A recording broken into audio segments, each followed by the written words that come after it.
My wife is a lazy one, doesn't do chores or clean. This was said by my husband at a gathering with all his relatives. When mother-in-law Julianne praised me, my husband immediately responded with a laugh. In disbelief, I looked at my husband. He still had a forced smile. Julianne and the other relatives all frowned and started whispering.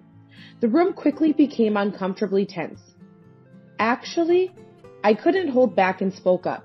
Anger was making my shoulders shake. My husband always looked down on me, citing his education and age. But to be spoken of badly in front of relatives? I have my pride too. Watch me, husband. My name is Hannah. I turned 30 this June.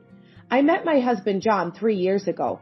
He's younger than me and always insisted on splitting the bill on dates. Hannah's been working longer. She should take care of me as the senior in life, he'd say casually. I had no words to respond. I was too astounded to respond. I debated continuing the relationship with such a person, but in the end, my feelings for him won. I accepted his proposal a year ago, and here we are now. But age wasn't the only thing my husband bragged about. Over dinner one night, he said proudly, "When I was a teenager, I was scouted for show business." "You do have a handsome face," I admitted. He was blessed with good looks, tall and well-featured, but he never managed to make it in show business. He often flaunted his looks in youth, alienating those around him. Yet, he never thought it was a problem. "Everyone's just jealous of me. That's why it didn't work out," he claimed. I always just responded with, "Sure," said. It was clear to me that his attitude was problematic, but pointing it out would only lead to childish sulking and more trouble. There's another thing he's smug about. "I graduated from a much better university than Hannah. All my family went to that college." That's impressive. His alma mater was indeed prestigious. Anyone would praise his intellect upon hearing the name. "My cousin is a doctor and his wife a lawyer. A perfect match," he'd say. Yes, they are. His implication was clear, and it made me sigh in exasperation. But he continued without caring about my reaction. "Where did you graduate from again? Some third-rate college and working at a dull company? And you dare to call yourself my wife." "Why did you marry me then?" I asked, frowning. I had thought he loved me, but the reality was different. "I was in a hurry." "Huh?" "My family was pressuring me to marry. Maybe I made a mistake." He said this while stabbing a cherry tomato with his fork and tossing it into his mouth. "So marrying me was a mistake?" I asked, my voice trembling. He glanced at me coldly and nodded. "Yeah, if I had more time, I would have married someone better. You don't even have a better degree, and you're already 30. What's there to praise about you?" That's awful. I stood up from the chair, appetite gone. I took my dishes to the kitchen. His voice followed me. "Make sure you clean up my dishes too. That's a wife's job." I bit my lip in frustration. This was a joke. I was the one who made the wrong choice in marriage. He never loved me. He just married me for convenience, and is now enjoying looking down on me. How terrible. I was close to tears. Sitting on the edge of the bed, head down, he entered the bedroom. "About the day after tomorrow." "What?" My voice was cold, but I held back the tears. Crying would only make me more miserable. He looked at me silently for a while, then asked, "Hannah, are you mad?" "Why would you think that?" "Are you jealous of me? I guess that's inevitable, but I really need you to listen to me." He shrugged his shoulders, clearly not thinking he was in the wrong. "Anyway, there's a family gathering the day after tomorrow. I expect you, as my wife, to behave in a way that won't embarrass me." "I work at a third-rate company. I don't have money or fancy clothes," I retorted with sarcasm. He coughed uncomfortably.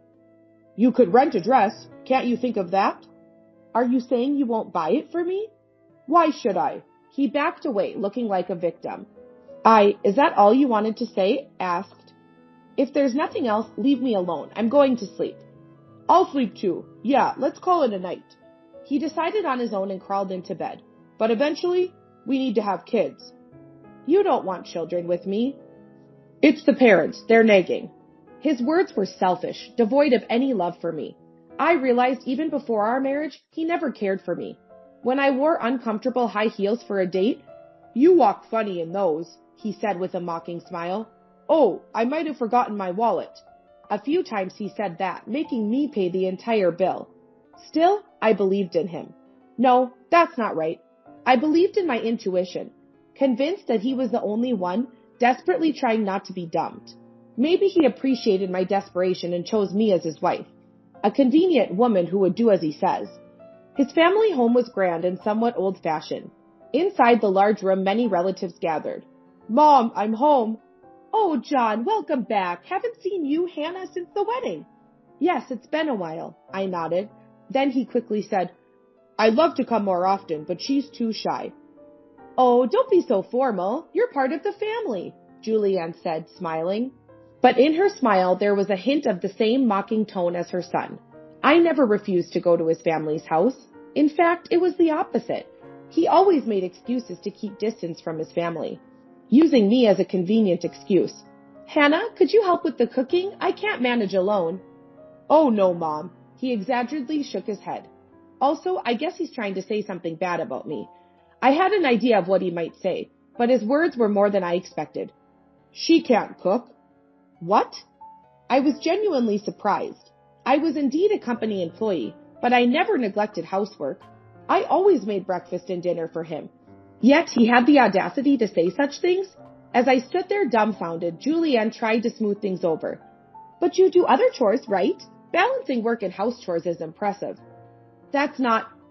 "Right, Mom, she's not impressive at all," he said, looking like he was the unfortunate one. "She's a sloppy wife who doesn't do housework or cleaning." "What? Really?" Julianne frowned. Relatives who overheard started gossiping. I looked at my husband, unbelieving. He continued, a pathetic smile on his face. It didn't seem like an act, as if he truly believed I was a useless wife. I need to say, I was trembling with anger. I had reached my limit. I glanced at him. No sign of remorse on his face. He seemed intent on playing the victim. "Hannah, is what my son's saying true?" Lloyd, entertaining guests in the back, approached. I let out a breath. With it, my words followed. "What? Who are you talking about? You're always at the company housing." "What?" The in-laws looked shocked. An awkward silence filled the air. "Hannah, what are you saying?" He opened his mouth in panic. "She's trying to belittle me. That's why she's lying." "It's not a lie." My voice was calm, in contrast to his. "My husband is unemployed. He got kicked out of his first job after graduation for mocking his boss's education. He hopped from one job to another, never lasting long." "Hannah!" His voice was almost a scream. But I didn't stop talking. Everything was what I had heard from my husband in the past. Even then, my husband had a victim's face. Back then, I was on his side, feeling sympathetic. But now, it's different. My company isn't much, a third-rate one, but we have company housing. My husband spends all day there, only going out for an evening walk, otherwise gaming all day. "What do you mean, John?" "That company's the problem," he muttered lowly, voice tinged with frustration. But the in-laws' eyes were unanimously filled with disdain. Unaware, he continued, "They don't appreciate me. That company doesn't deserve me."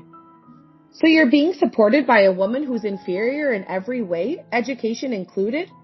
As I said this, he retorted vehemently, "You should be grateful. You have no talent or anything." "And what do you have to be proud of?" Lloyd exclaimed sharply. The husband shrank back in fear. "But Dad, listening to you, what are you? Complaining about Hannah and yet you're unemployed? Such a disgrace for someone in this family." "I'll find a suitable job soon," he insisted, almost crying. Of course, such naive thinking was unacceptable. "What do you think your age is? Suitable job? People your age have long secured such positions." "Even Mom," he finally broke down crying. "It's terrible. Everyone's ganging up on me." "It's all true, isn't it?" I said, exasperated. "You avoid coming home because you know you'd be scolded like this, and then blame me for it." "Your job is to make me look good." The last thing I wanted to hear. He didn't love me. The fact was now clear. But maybe, just for this time, it was okay. I didn't have to hold back anymore. "You wanted grandchildren, right?" "What's this all of a sudden?" Julianne looked perplexed. No wonder. It was a bit abrupt in this context, but for me, it was a natural topic. I had been debating whether to discuss it for a long time. "Don't worry. John has 3 mistresses. One of them will surely give you a grandchild." "What did you say?" Julianne held her head. "John, not only are you jobless, But what have you been doing elsewhere? It's because she lacks the charm of a woman. Place! Julianne scolded him. Already crying, my husband now began to wail louder. They're all younger and more attractive than you, but they're economically incapable, all pitiful. The pitiful one is you. I thought I'd confront him with reality. I knew it all along. Your excuses about going for walks or visiting friends? Because I turned back and said, Please come in, Mia. Yes. Responding and entering the room was a beautiful blonde. Just as my husband said, young and attractive. And until recently, she believed in my husband. John, I was just a game to you. No, I like you much more than my wife, but you don't have the ability to make a living. Being a novelist is uncertain. Having a concrete dream is much more respectable than you. I raised my voice. My husband looked around fearfully, seeking help. But no one reached out to him. Everyone looked at him with contempt. Hannah, what have you done? Now my reputation is ruined. Stop blaming everything on me. I spat back at him, his resentful eyes on me. Mia was planning to marry you and even started part-time work in addition to her writing. Mia, is that true? His expression brightened. Mia crossed her arms, rejecting him. But it was all for nothing. That's not pointless. If you're willing, I'll leave Hannah. To think you'd easily abandon your wife like that? We're done, Mia argued back. My husband hurriedly tried to follow her. But then Lloyd's voice was thrown at his back. Pathetic, John. Dad, like I said earlier, Hannah is a terrible wife who can't do any housework. I've been enduring it. I was speechless. My husband seemed intent on clinging to his lies until the end. At that moment, someone entered the room, replacing Mia. Stop belittling my daughter. Hannah's mom? My husband looked surprised. I wasn't. After all, I had called Mom here. I had been waiting for this day. I told Mia the truth to get her cooperation. It was hard to tell Mom everything, but it was necessary. My daughter has always been kind, helping with housework since she was young. It's impossible she can't do it. Is that so? Julianne's face went pale. Mom, you've always lied to cover up when things get tough. I'm your mother. I could tell it was a lie. But to think it hasn't changed even now? Julianne apologized to me and Mom. Mom, I'm sorry for what my son has done. No, Mom looked at me troubled. I met my husband's gaze and said, So you're not going to apologize? Of course not. I've been humiliated in front of the whole family. That's right. Lloyd nodded gravely. You're a disgrace to our clan, John. From today, you're no longer a part of this family. Go chase your dreams wherever. Dad, what are you saying? You're joking, right? The only joke here is your existence. Lloyd rebuked my husband. He trembled and collapsed on the spot. How am I supposed to live now? I hate to say this while you're down, but... I thrust the prepared divorce papers in front of him. Sign this, please. Hannah, even you're abandoning me? You abandoned me first. I left those words behind and exited with Mom. Wait! Footsteps chased me as I stepped into the corridor. My husband grabbed my arm. Please, don't abandon me. Why don't you ask your mistresses? Though they all know now that you're married and have been deceived. Naturally, they were angry. Mia was their representative. No one would believe him anymore. Hannah, please forgive me. It's impossible. I shook off his hand. I've been preparing for this day. I thought I wouldn't be able to protect myself otherwise. Protect yourself? Yes. I looked up at my husband with a stern expression. If I hadn't protected myself, I'd be humiliated by you now. That's, To my husband's faltering words, I said, marrying you was a mistake. Hannah. My husband started crying like a scolded child. I walked away, never looking back. My husband was reluctant to agree to the divorce.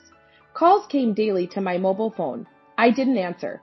I knew what he wanted without having to talk. Please don't divorce me. Cheer up. I answered the phone once, reluctantly, to hear such whining. Obviously, he didn't miss me, just clung to my financial stability.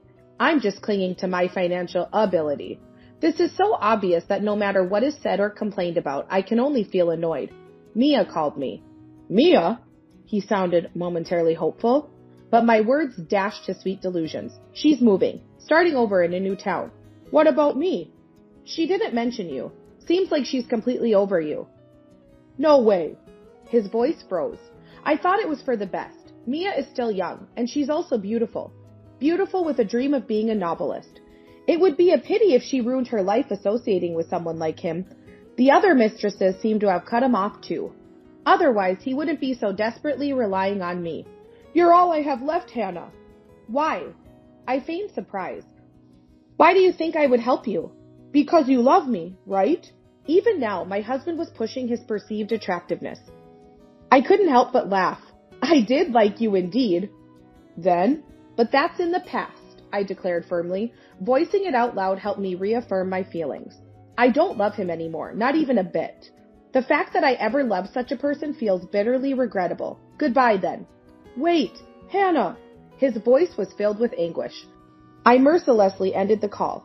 A few days later, the divorce papers with my husband's signature arrived. I looked at them and let out a sigh of relief. Hannah, long time no see.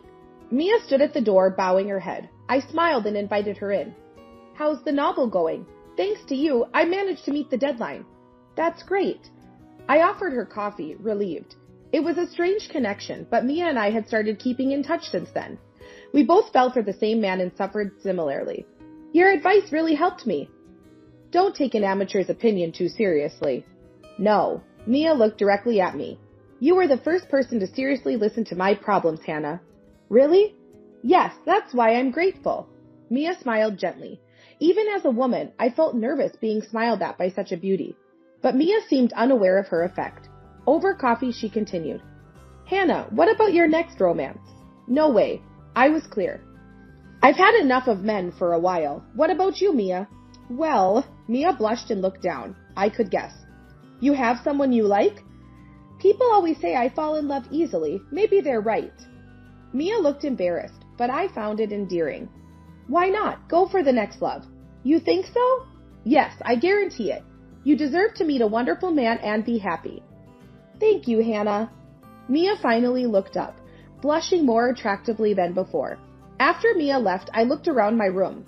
It's a company housing provided by my workplace where I still live. My husband? No, ex-husband. What became of him? It's unclear. Seems he was disowned by his own family, and he never holds a job long. But that's a problem he brought upon himself. Dependent on me, belittling me, trying to ruin my life. He no longer exists in my life. Ah, nice weather. I stretched widely near the window, feeling light and refreshed as if I were a cat. I was free.